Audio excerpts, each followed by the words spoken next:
예종론과 관련해서 저희가 좀 이제 생각했으면 하는 것, 한 3가지 정도 이렇게 말씀을 드렸으면 합니다. 저희가 이제, 우리 이제 대한예수교 장로회, 저희가 이제 이제 헌법의 교리를 보면은요, 거기에 7가지가 들어갑니다. 근데 이 7가지가 뭐냐 하면, 저희가 예배 때마다 맨 처음에 외우는 사도신경, 그리고 2번째가 이제 장로교 신조라고 하는 12신조, 그다음에 3번째가 이제 요리문답인데, 그게 이제 웨스터민스터 소요리문답입니다. 그리고 4번째가 이제 저희가 지금, 4번째가 지금 요새 바뀌어서 21세기 대한예수교 장로의 교리문답. 그러니까 요리문답은 107문으로 웨스트민스터 그때 한 것인데요. 우리 대한예수교 장로의 총회에서 교리문답을 만들었습니다. 그게 70문항입니다. 그렇게 있고요. 5번째가 웨스트민스터 신앙고백서입니다. 우리가 보는 지금 이제 35장까지 우리 총회는 되어 있는데 이거 나가는 것이고요.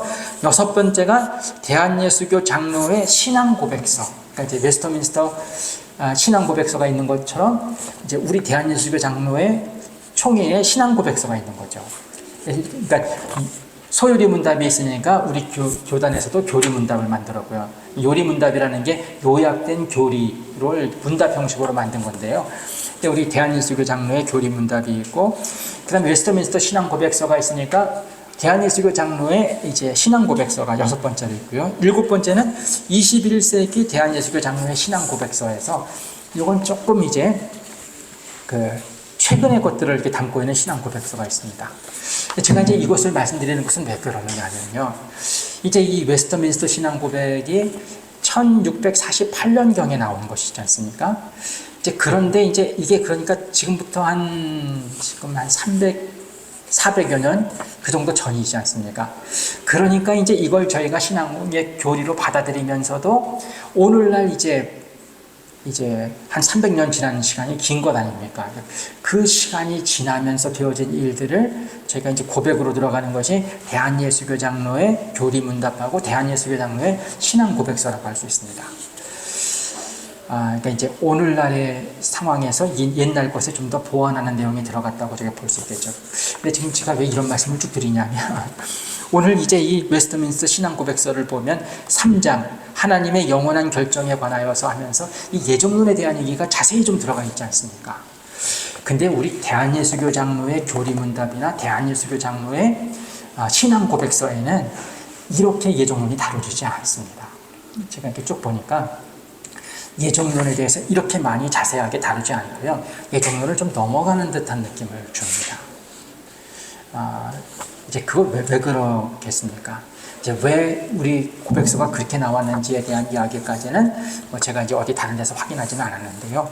이 예정론이라고 하는 것이 이렇게 성경에 분명히 있죠. 오늘 저희가 본 에베소서 1장과 로마서 그 8장의 말씀에 보면 그 안에 예정론과 관련될 수 있는 어떤 근거가 되는 말씀들이 있지만, 그러나 이제 이걸 신앙의 어떤 그 상황들 속에서 이야기할 때 이 예정론의 내용을 모두 강하게 밀고 나가다 보면 여러 가지 이제 어려움에 부딪히기 때문에 이제 오늘날 우리 총회에서 나온, 그러니까 오늘날 나온 신앙 고백서에는 이 예정론에 대한 내용이 이렇게 배어 있긴 하지만 강하게 부각되지는 않는다. 예를 들면 이제 제일 앞부분에 성경과 관련된 부분은요, 웨스트민스터 신앙 고백서에서도 성경에 대해서 막 이렇게 저렇게 강조하지 않았습니까? 거의 그냥 우리 지금 총회에서 나온 신앙 고백서에서도 그만큼 강조하거든요. 성경은 뭐고, 그 다음에 거의 반복되는 내용들 비슷한 게 막 들어가 있는데, 예정론은 그렇지 않다는 것입니다. 예정론은 웨스트민스터 신앙 고백서에서 이렇게 자세하게 좀 되어져 있는데, 이것이 우리 총회 지금 오늘날 나온 데에서는 이렇게 다루지 않고 넘어간다. 이제 저희가 이제 그런 부분들, 그러니까 저희가 예전에 이제 교회 막 들어오신 분들이 이제 교리 공부를 하는 그런 것들을 이제 부교육자로 제가 그 반을 맡았을 때, 이제 그 분들하고 이제 서로 이제 신앙생활 어떻게 하게 되었고 뭐 이런 얘기를 할 때 보면, 그 교회 신앙생활 막 하게 된 처음 분들이 제일 그 문제 삼는 것 중에 하나가 예정론이었습니다. 하나님이 모든 걸 다 예정하셨다면서요. 구원받는 사람도 예정하셨고, 그러면 또 구원받지 못한 사람도 예정하셨다는 얘기가 되는데, 그럼 하나님이 다 정하셨는데 뭐 그 하나님 독재 아닙니까? 그리고 그런 하나님 어떻게 섬길 수 있습니까? 그러면서 교회 안에 오셨는데도 예정론에 대해서 이렇게 막 좀 이렇게 문제를 삼으시는 분들이 많이 계셨습니다. 이제 그런 분위기가 있는 게 이 예정론이라고 하는 것. 그래서 이제 오늘날 우리 교단에서 나온 그 이제 신앙 고백서 이런 부분에 있어서는 이게 내재되어 있긴 하는데 이렇게 분명하게 이렇게 언급되어지진 않는다. 요 사실을 저희가 이제 첫 번째로 제가 좀 생각하셨으면 합니다. 그리고 이제 두 번째로는요, 이 예정론은 그러니까 이제 늘 말씀드렸지만은요, 이 예정론을 가지고 저희가 하나님의 심판을 이야기하면 안 되고요. 이 예정론은 원래 나왔을 때부터가 어떤 것이냐, 하나님의 은혜를 얘기하는 부분으로 나온 어떤 그런 내용이다라고 하는 것을 저희가 생각해야 됩니다. 그래서 하나님께 큰 은혜를 받으신 분들이 자기의 신앙생활을 돌아보면서 내가 어떻게 하나님께 은혜를 받아서 구원 얻는 백성이 되어졌고 하나님 안에서 내 삶에 이런 좋은 것들이 있는가를 생각할 때, 그때 이제 보니까 나는 저희들은 죄뿐이 없지 않습니까? 그리고 근데 이제 근데 내가 어떻게 은혜 받게 되었지? 그럼 이제 그때 생각하는 게, 이건 내가 한 게 아니구나. 하나님께서 내가 잘나서 내게 은혜를 베풀어 주신 게 아니구나. 이제 이런 생각을 하면서, 그러면서 하나님을 생각할 때 나온 게 이제 이 예정론과 관련된 내용이다. 이건 하나님의 은혜를 얘기한다고 하는 것을 제가 이제 두 번째로 생각을 하셔야 됩니다. 저희가 이제 새벽 기도에 나가는 주중엔 새벽 기도가 이제 저 같은 경우는 저에게 이제 제가 다른 성경도 읽지만 이제 준비하는 성경들이 제게 더 다가오지 않습니까? 그러면 이제 그 말씀이 저를 하루를 지배하는 경우가 많은데요. 아침 기도도 이제 그게 지배를 하는데, 새벽 기도 나가면서 저희가 이사야 40장 말씀 이제 지난주에 나눴습니다. 이사야 40장의 말씀 보면 위로하라 이렇게 시작을 하지 않습니까? 그리고 그 안에 있는 내용이 얼마나 은혜롭습니까? 저 이제 새벽 기도 말씀 준비할 때도 은혜로웠었고요. 그 다음에 이제 새벽 기도를 하면서도 그 이제 말씀드리기를, 오늘 굉장히 힘 있는 말씀들, 또 40장 후반부에 있는 그 여호와를 앙망하는 자 독수리 날개치며 올라간다. 이게 이제 이사야의 어떤 중심적인 말씀이고요. 그러니까 이제 그런 말씀들 생각하고 기도 드리셨으면 좋겠습니다. 그리고 또 뭐 이제 보면은 뭐 열방이 그 물통에 그 물 한 방울에 불과하고 뭐 저울에 올라가는 티끌, 그것밖에 안 된다. 엄청 그러니까 하나님의 크심을 얘기하면서 막 그런 얘기를 하면서, 하나님께서 이제는 위로하시고 독수리 날개치며 올라가게 하시고 너희들의 사정이 내게 숨겨졌다고 생각하지만 그런 것 아니다. 하나님은 피곤하지 않으시고 졸지 않으신 분이시다. 뭐 이런 힘 있는 얘기를 잔뜩 하지 않았습니까? 그리고선 그런 기도를 드리자라고 했는데, 정작 저는 기도 시간에 끝난 다음에 기도 시간이 이제 새벽 기도 끝나고 이제 기도 시간을 가지니까요. 딱 들어갔는데 저는 이제 뭐에 딱 걸렸느냐면 그 1절이 2절이요. 1절에서 이제 위로하라 이렇게 얘기를 하시고요. 2절에서 얘기하는 이야기가 그 말씀 아니십니까? 노역의 때가 끝났고, 그 다음에 죄를 사함받았고, 벌을 배나 받았다. 다시 말하면 바벨론 포로의 그 기간을 통해서 하나님 앞에서 벌도 받고 노역의 기간도 끝나고 다 그게 끝났기 때문에 이제 하나님이 이제부터 위로하라고 말씀을 전하시는 부분이 아닙니까?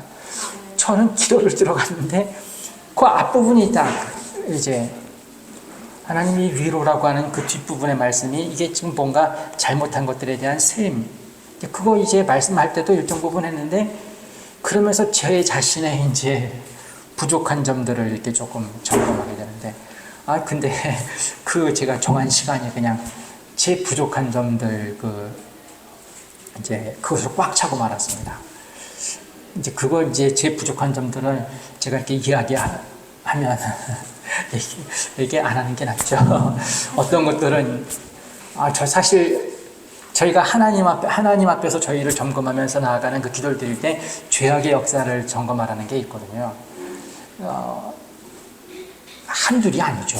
그러니까 사실 저희가 그리고 이제 그런 죄악의 역사를 좀 생각하다 보면 지금 이제 좀 현실 속에서 어려움이 있다 하더라도요, 감사하죠. 하나님께서 나를 살려 놓으셨네. 그리고 교육자의 길을 가게 하시네. 이제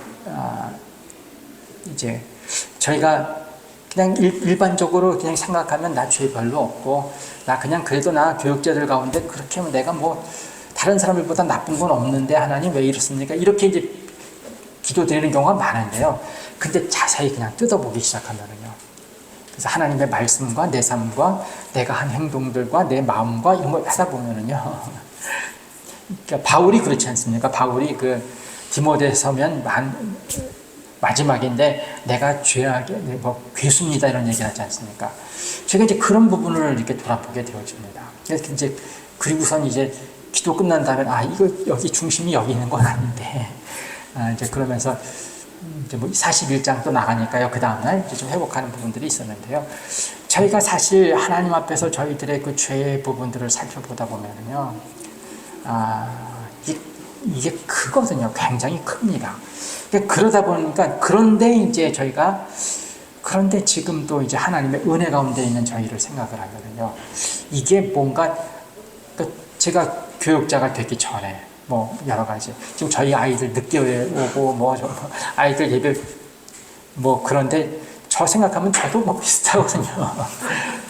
그러니까 죄를 생각하고 그다음에 지금의 그다음에 과거의 여러 가지 생각을 하면 하나님이 베푸신 은혜가 있습니다. 이제 그거 생각하다 보면 나오게 되어지는 게 하나님이 참 어떻게 나한테 이렇게 은혜를 베푸셨지?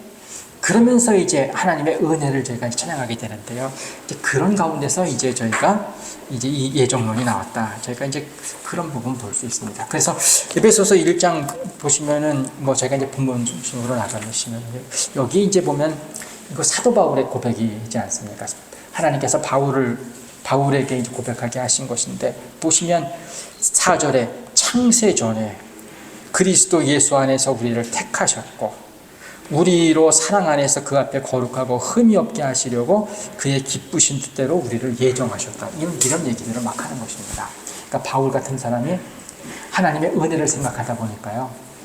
이건 창세전, 저희가 구약에서는 뭐 내가 모태에서 지어지기 전에 뭐 이런 얘기가 있는데 이건 지금 세상을 창조하기 전부터 하나님이 나를 예정하셨구나, 택하시고 예정하셨구나. 그러면서 이제 그렇게 고백하는 것들이 들어가는 것을 저희가 봅니다. 또 로마서도 이제 바울이 쓴 것이죠. 근데 저희가 28절, 29절을 보시면 이제 29절, 30절, 8장 29절, 30절을 보면 저희가 구원의 여정이라고 하는 게 여기 들어가죠. 하나님께서 우리를 먼저 아셨고 예지, 그 다음에 예정, 그 다음에 우리를 정하셨다. 그리고 때가 되셨을 때 부르셨고, 그 다음에 회개와 믿음, 그 다음에 뭐 성화, 영광스러움, 이게 다 들어가 있죠. 그래서 29절에 하나님이 미리 아신 자들, 미리 아셨다, 예지, 그 다음에 그의 아들의 형상을 본받게 하기 위하여 미리 정하셨으니, 예정. 그리고 이는 그로 많은 형제들 중에서 맏아들이 되게 하려 하십니다. 또 미리 정하신 그들을 또한 부르시고, 이게 하나님의 부르심. 그리고 부르신 그들을 의롭다 하시고, 이게 칭의. 그 다음에 의롭다 하신 이들을 또한 영화롭게 하셨다. 성화와 영광. 이것이 구원의 여정이라고 하는데 이런 것들이 다 예정론과 관련돼서 우리에게 이제 주어지는 것임을 제가 이렇게 봅니다. 성경의 예정과 관련된 부분들이 이렇게 쭉 들어가 있지만 그러나 이제 저희가 오늘날 우리 총회 교리 가운데서는 이 부분을 웨스트민스터 신앙 고백만큼 그렇게 명확하게 다루지 않는다. 이 두 가지 사항을 저희가 이제 보셨으면 하고요. 그렇기 때문에 이제 한 가지만 더 하신다고 하면 예정론을 저희가 이야기할 때는 굉장히 저희들이 조심스럽게 좀 취급을 해야 된다. 여기 그 자료에도 보시면은 8번, 이쪽에 8번 보시면 예정이라는 깊은 신비의 교리는 특별한 명철과 조심성을 가지고 취급해야 한다. 이렇게 얘기를 하는데요. 그러니까 오늘날 저희들 이걸 조심스럽게 지금 이야기하는 부분들이 저희들이 있어야 한다고 저희가 그렇게 믿습니다. 그래서 하나님의 은혜 부분을 이야기할 때 이제 이것이 나왔다고 하는 것은 저희가 이제 강조하고요. 대신 이제 이 예정론 가지고 이 심판, 하나님의 장래 심판인데 하나님께서 그 심판을 하실 때 누구는 구원으로 예정하고 누구는 이거 지옥으로 예정하셨다. 이 얘기는 안 하는 게 좋죠. 근데 이제 종교개혁자들 가운데 칼빈 같은 경우도 이런 비슷한 얘기를 했습니다. 이중 예정론이 칼빈에게도 있고요.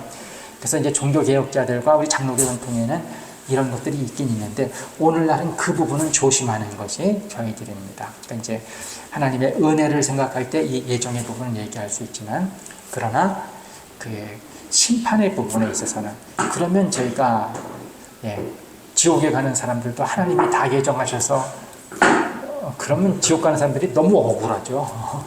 그리고 그런 하나님이면은 그런 하나님이 성경에서 얘기하는 하나님은 아닙니다. 그러니까 저희가 하나님이 그렇게 누구를 갖다가 아예 태어날 때부터 지옥에 갈 것으로 예정해가지고는 그 사람에게는 그냥 뭐 끝까지 그래서 끝내 결국 지옥에 가게 하셨다. 그런 하나님으로 성경은 얘기하지 않고요. 성경은 사랑의 하나님으로 얘기합니다. 그러니까 이 예정론, 그 다음에 하나님의 일이 굉장히 신비에 들어가 있는 부분들인데 예정론은 은혜는 잘 얘기하는데 근데 이제 심판으로 잘못 얘기하면 이거는 이제 하나님을 아주 그 성경의 하나님과 다른 하나님으로 만들어버리기 때문에요. 굉장히 조심스럽게 저희들이 이제 다루어 나가야 한다. 이제 이 정도 저희가 이렇게 생각하고 나아갔으면 합니다. 그러니까 이 내용들은 한번 읽어보시고요. 어쨌든 교리 안에서 예정론에 대해서 얘기하는 것은 이 이제 웨스트민스터 신앙고대에 가장 자세하고 최근에 나온 것들에서 이걸 다루지 않습니다. 이제 그만큼 이제 어떤 그 문제가 있다고 하는 것을 생각을 하시면서요. 어쨌든 은혜 부분에 있어서는 저희가 이 예정론의 이야기를 하는데 심판 부분은 좀 저희가 조심해야 된다. 그리고 그래서 오늘날의 교리에서는 이 부분을 우리 교단 안에서 명시적으로 다루지 않고 있다. 이 정도 저희가 생각을 하면서 제가 나아갈 수 있었으면 합니다. 그러니까 하나님께서 베푸시는 은혜가 저희가 크죠. 이제 그거 생각하다 보면 이제 저희가 내가 이렇게 죄가 많은데 하나님 보시기에 참 그러니까 뭐 이런 것입니다. 저 이제 아까 과거를 돌아보면 제가 교역자의 길을 선택한 게 아버님의 인도하심으로 나는 순수하게 딱 선택했다고 딱 생각했는데 이럴 때면 지금 막 생각되는 게요. 조금 더 깊이 막 들여다보면요. 이게 어떤 면에서는 교역자의 길을 가도 여기서 뭔가 거기에 그 세속적인 그런 생각이 제게 전혀 없었느냐. 아닌 듯 하거든요. 그러니까 이제 그 아버님의 그 얘기를 듣고서 이쪽으로 가는 게 좋을 것 같다. 뭐 그러면서 주님께서 지금 보시면 이렇게 어쨌든 지적하실 수 있는 만한 그런 마음 자세. 이제 이런 것들이 제게 이제 많이 있었다고 하는 것을 이제 다시 보면 깨닫습니다. 그런데도 하나님께서 이제 있게 하시는 것을 보면 하나님의 은혜를 생각하게 되어지고 그 은혜에 대한 생각이 더 깊어지다 보면 오늘 바울이 고백하는 것처럼 창세전에 나를 예정하셨구나, 알고 계셨구나. 이제 그러면서 나오는 고백들이 나오게 되어지는데 이제 이것이 이제 오늘 웨스트민스터 신앙 고백서에서는 예정론으로 다루어진다. 뭐 이 정도 저희가 이야기하면 될 것 같습니다. 우리도 신앙이 깊어지면 하나님의 은혜를 생각할 때는 이게 나온다. 이게 어거스틴도 얘기를 했고요. 그 다음에 이제 칼빈도 얘기하고 그래서 우리에게까지 이어지는 그런 교회입니다. 제가 기도드리고 마치도록 하겠습니다. 하나님